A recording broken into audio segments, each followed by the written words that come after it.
नमस्कार। देश की तमाम फटाफट खबरों में आपका स्वागत है। खबरों के लिए आपसे निवेदन कि यदि आपने हमारे चैनल को सब्सक्राइब नहीं किया तो कृपया करके आपके अपने चैनल को सब्सक्राइब करना ना भूलें। आप सब्सक्राइब करते हैं तो हमें हिम्मत होती है सही और सच्ची खबरें आप तक पहुंचाने की। तो क्या है आज की बड़ी खबर?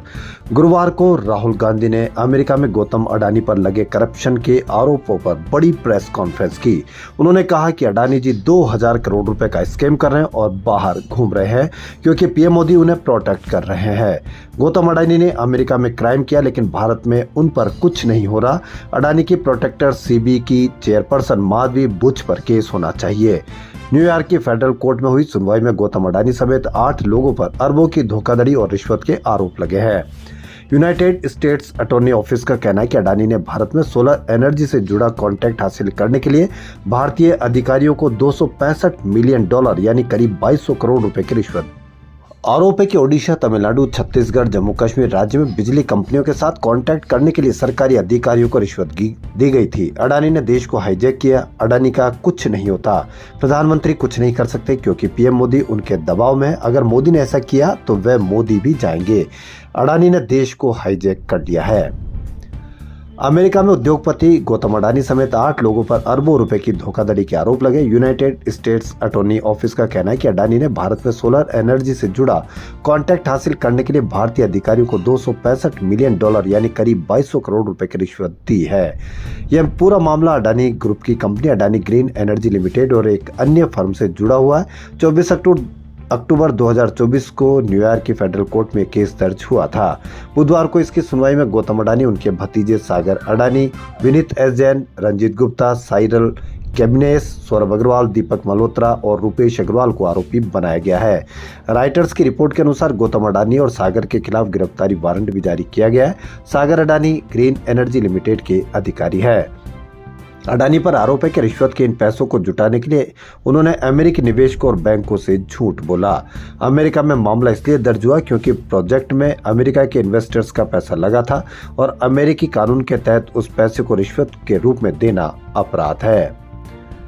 आम आदमी पार्टी ने दिल्ली विधानसभा चुनाव को लेकर उम्मीदवारों की पहली लिस्ट जारी कर दी है। लिस्ट में 11 नाम हैं। इनमें से 6 नेता ऐसे हैं जो बीजेपी या कांग्रेस छोड़कर आप में शामिल हुए हैं। ब्रह्म सिंह तंवर, बीबी त्यागी, अनिल झा ने हाल ही में बीजेपी छोड़ी थी। वहीं जुबेर चौधरी, वीर सिंह धिंगान और सुमेश शौकीन कांग्रेस से आप में आए हैं।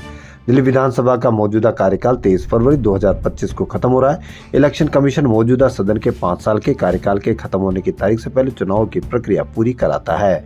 पिछला विधानसभा चुनाव फरवरी 2020 में हुआ था जिसमें आम आदमी पार्टी ने पूर्ण बहुमत हासिल किया था और 70 में से 62 सीटें जीती थी। कनाडा के अखबार द ग्लोब एंड मेल की रिपोर्ट में आरोप लगाया गया है कि भारत के प्रधानमंत्री नरेंद्र मोदी को खालिस्तानी आतंकी हरदीप सिंह निज्जर की हत्या की साजिश के बारे में पता था। हालांकि भारत सरकार ने कनाडाई अखबार की रिपोर्ट को सिरे से खारिज किया, साथ ही इसे भारत को बदनाम करने की साजिश करार दिया है। विदेश मंत्रालय के प्रवक्ता रणधीर जायसवाल ने कहा कि हम आमतौर पर मीडिया रिपोर्ट्स पर टिप्पणी नहीं करते, लेकिन इस तरह के बेतुके और हास्यास्पद बयानों को उसी तरह खारिज किया जाना चाहिए जिसके वे हकदार है। जायसवाल ने यह भी कहा कि इस तरह की गलत बयानबाजी हमारे पहले से ही तनावपूर्ण संबंधों को और नुकसान पहुंचाएगी। रिपोर्ट में दावा है कि डोभाल और जयशंकर को भी इसकी जानकारी थी। वहीं कनाडाई अखबार की रिपोर्ट में यह भी दावा किया गया है कि कनाडा के सिक्योरिटी एजेंसियों को शक है कि भारतीय राष्ट्रीय सुरक्षा सलाहकार अजीत डोभाल और विदेश मंत्री एस जयशंकर को भी इस साजिश के बारे में पहले से जानकारी थी। निज्जर की हत्या के मामले में पहली बार है जब सीधे पीएम मोदी पर आरोप लगाए गए हैं। हालांकि रिपोर्ट में यह भी दावा किया गया है कि इसे लेकर कनाडा सरकार के पास कोई ठोस सबूत नहीं है। गुजरात में सूरत शहर के पांडेसरा इलाके में चल रहे फर्जी मल्टी स्पेशलिटी अस्पताल मामले में चौंकाने वाले कई खुलासे हुए हैं।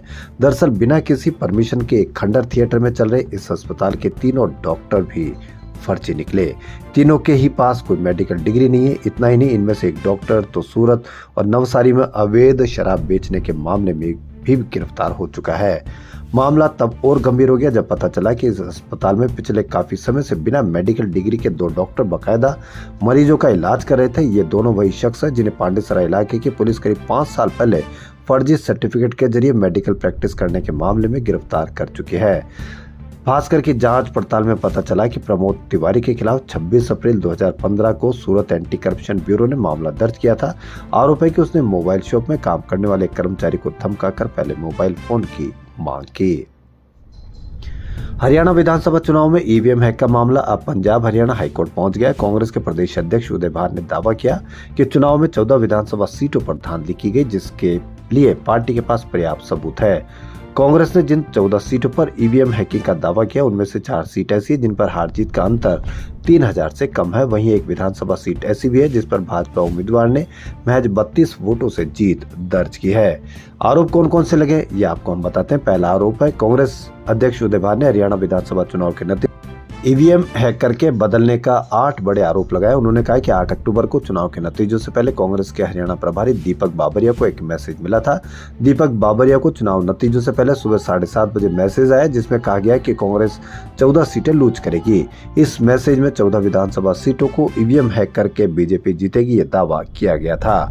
दूसरा आरोप, प्रदेश अध्यक्ष उदय भान ने कहा कि 3 मैसेज दीपक बाबरिया को मिले थे, लेकिन उनकी तबीयत खराब थी।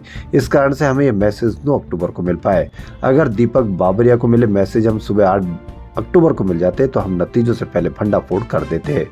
उदय भान ने आरोप लगाया और कहा कि ईवीएम हैक होने के कारण ही 14 सीटें कांग्रेस ने लूज की है। उदय भान ने कहा कि मैसेज में सुबह ही बता दिया गया था कि 14 कौन कौन सी सीटें कांग्रेस हार रही है। तीसरा आरोप, उदय भान ने कहा कि इस मामले में जो व्यक्ति वह दीपक बावरिया उसको जानते हैं। उदय भान ने कहा कि दीपक बावरिया को आशंका है कि अगर वह उस व्यक्ति का नाम लेंगे तो उसका मर्डर हो सकता है, इसलिए वह उसका नाम नहीं बता रहे। उदय भान ने कहा कि चुनाव आयोग में कांग्रेस शिकायत की थी कि लेकिन कोई वहां से कार्रवाई की उम्मीद नहीं थी। चुनाव आयोग पहले ही सरकार के इशारे पर काम कर रहा था। अडानी विवाद के सहारे आम आदमी पार्टी ने दिल्ली की राजनीति को भी हैंडल करने की रणनीति बना ली। भाजपा दिल्ली में बिजली महंगी होने का आरोप लगाते हुए अरविंद केजरीवाल पर हमलावर थी। उसका आरोप था कि दिल्ली में पीपीएसी बढ़ाकर उपभोक्ताओं को महंगी बिजली उपलब्ध कराई जा रही है। लेकिन अब अडानी विवाद सामने आने के बाद आम आदमी पार्टी सांसद संजय सिंह ने आरोप लगाया कि केंद्र सरकार के दबाव में एमपी और यूपी जैसे राज्यों की महंगी बिजली खरीदनी पड़ रही है। उनका आरोप है कि केंद्र सरकार ने दिल्ली पर भी उक्त कंपनी से बिजली लेने का दबाव बनाया था, लेकिन अरविंद केजरीवाल ने इसे स्वीकार नहीं किया। आम आदमी पार्टी सांसद संजय सिंह सड़क से लेकर संसद तक हमेशा अडानी विवाद पर हमलावर रहे। इस बार जब उद्योगपति गौतम अडानी का नाम अमेरिका के एक विवाद में सामने आया, संजय सिंह दोबारा हमलावर हो गए। वर्तमान विवाद सामने आने के बाद उन्होंने आरोप लगाया कि केंद्र सरकार अडानी समूह को लाभ पहुंचाने के लिए राज्य सरकारों पर दबाव बनाती है। उन्होंने अमेरिका की तरह भारत में भी इस विवाद की जांच की मांग की है। खबरों फिलहाल इतना ही। यदि आपको हमारा चैनल पसंद आए तो लाइक, सब्सक्राइब और शेयर अवश्य करें। धन्यवाद।